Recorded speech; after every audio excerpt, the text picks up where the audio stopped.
Thanks for joining me on this week of Sealed for Good with Gripset. Today we're talking about one of the applications that is always a headache for waterproofers and designers, particularly in retrofitting, and that's waterproofing roofs with plant and equipment. And so this one comes up many times in our specification department, get asked how to write specs, and we can specify a successful method of waterproofing roofs, but the challenges outside of things like drains and parapets are plant and equipment. And this is one that particularly comes into play with retro applications. And I'll start there before I go into the new designs. When you've got a roof that's leaked or it's aged and it needs to be waterproofed, one of the biggest problems for waterproofers is how they detail around existing equipment. And the issue that is found here is that obviously it's the roof of a building, so if that's buggered, then everything else is not good inside the building. So it's a big challenge to get that right. And whether you're using a sheet system, a liquid system, or a combined method, which is often what you're going to be confronted with, the problem is how you waterproof around those areas. Now, ideally, for the best method to be able to waterproof around those situations is where you can actually have the plant equipment on a plinth, on a concrete plinth or a metal plinth. Because what that gives you the ability to do is obviously waterproof around that. You'd have an upstand of a plinth and you can actually detail and terminate your membrane to that area. The thing you don't want to do is terminate your membrane where it just basically just falls to the plant or to that plinth or that flashing, because then obviously water will build up. And often you'll find if you have been out there to inspect a job that's failed or it's aged, and you see a lot of those dirt patches or those areas that are collecting debris, that's obviously where water ponds. And the problem is, you are literally on your hands and knees, and sometimes waterproofing crews will get their smallest guy to get under there to try and see whether they can detail it. So it needs coordination with the maintenance department of that building or the builder itself. Best method is if the plant can be obviously raised and lifted temporarily while you're waterproofing the roof. You get your waterproofing done properly, and then a protective system needs to go back down before the plant is resting on the membrane, if that's how you're tackling it. As I mentioned before, if a plinth can be incorporated onto the membrane, that is the best design. However, you've also got situations where you may have electrical conduit pipes or PVC piping that is sitting on the roof itself, and it's been fixed in with fixtures like rivets or screws, etc. These need to come out so you can get the primary membrane underneath. If they have to be put back in and screwed through the membrane, it is the last resort. Preferably you want to explore any opportunity where you don't have to do that. But if that is the need, what you want to then look at is that when that's screwed down, sealing over those fixtures, and I don't mean sealing over it with a bit of silicone or sealant. You need to seal over it and actually try and cover it with a membrane.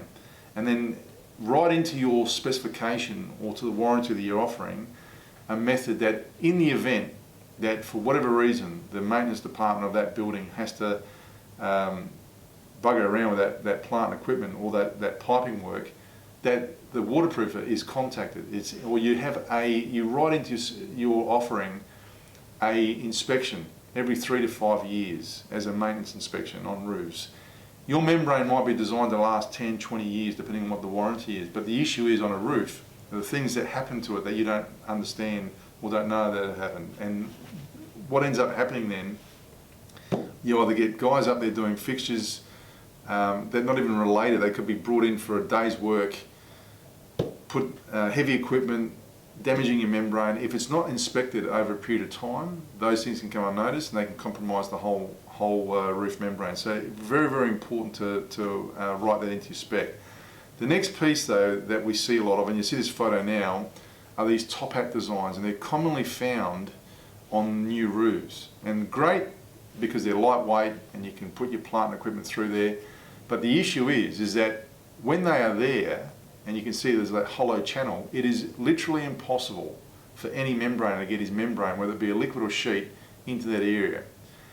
So ideally that needs, as I mentioned before, should happen post the waterproofing, and so that goes on top of the membrane once it's done, and then you can seal all the fixtures through those top hats.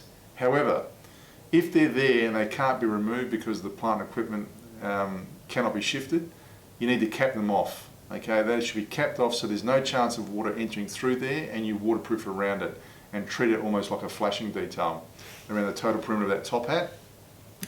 And you need to have a mention and a discussion with your client that potentially is a weak point, and that's what should be looked at over the period of time of your warranty. Very, very important. I'm going to talk about new roofs, okay, and when we're getting this, when you have the opportunity to get it right. Ideally, the best concrete plinths now are drawn into the design of roof waterproofing. No good to actually have the concrete plinth put in and then you've got to waterproof around it and it's already got its plant on top. You either, if the plinth is there, you want to get onto it before the plant is installed. You waterproof the total area, the upstand, the top of the plinth with a system that is durable enough that the plant that goes through it, again, you can get to the fixtures and seal it. But the ideal design is actually you waterproof before the plinth is installed. You put your membrane down, the plinth is then laid in the sections where it's laid out on the drawings. So you've got a membrane underneath that, and then the fixtures of the plant shouldn't go any deeper than the thickness of the plinth. That's important. We have been involved in projects over the years, and I'm giving away some trade secrets now, but I'll share that with the community because we're all about making sure that the industry is doing it better. But if there is a situation where plant and equipment can't be put on a plinth, you may have threads that actually can be installed, and you'll see that photo now that's been epoxied into the concrete. That then allows us to then waterproof around that, and that thread can easily then have the plant fixed onto it. So at least you've got a seamless waterproof membrane to the total substrate. That is very, very important. And so there are ways of getting around this. It all comes down to the design, consultation, and communicate with your client and explain. The other piece that comes up a lot, and we're seeing it more and more, obviously, because of the way that energy is in this country, is solar. And solar panels are big on commercial roofs. We see that throughout Asia as well with our clients there. Same thing, you need to be able to ensure that, okay, that might be helping the energy piece, but if the roof is leaking because you've got a couple screws through the fixtures on that area, that is going to kill the whole job. So get the design piece done. There are many, many ways. There's some great adhesives out there, fixtures that you can actually work around with your membrane system to get the best of both worlds. But if this is not planned out properly, you're going to find that you're going to come unstuck. And honestly, I've seen waterproofers doing flood tests on areas they've waterproofed, and it's like a needle in the haystack. It's the smallest area where they're virtually creeping under equipment, 50 to 100 mil, and it's almost like they're looking for a mouse underneath there, or a lost coin, and they can't even fit their hands underneath it, and that's the area where it all comes unstuck. So these are the things that you need to look at. Obviously, as I mentioned before, drains are the critical piece on roofs, your parapets, your returns, expansion joints, they're the main points to make sure you've got right. But that is in your general primary membrane application. Plant and equipment is a thing that you can't control because it's like an after trade that comes in, and like anything, you penetrate through the membrane and you're going to damage that. If you know that is going to happen, work with the customer. If you've got to work around an existing one, sit down, go through all the permutations and what the options are to get it right, and ensure that at the end, if you had to flood test that roof, you can confidently walk away from that area, it's waterproofed and it's done properly. We do have our system with our GC range where we combine both our sheet and liquids, because we can lay the sheet down as the primary system, and then where the fixtures go through, we use a liquid to ensure that those fixtures are sealed around. I've seen many good torch-on membranes and other sheet membrane applicators doing the same, where they use the sheet as the primary area, and where the fixtures are, they'll combine with the liquid system to flash it off. If you've got any questions on that, guys, or you've got any photos of jobs where you've been confronted with or challenges, shoot them through. We'd be more than happy to explore it further, discuss with you, maybe have another session on this and talk about it, because it's one that doesn't get mentioned a lot out there, but it's one that actually compromises a lot of waterproofers' work. So, important one to remember when you're doing roofs, ensure the plant and equipment piece is taken care of. Thanks again for joining me on this episode of Sealed for Good. I'll see you next time.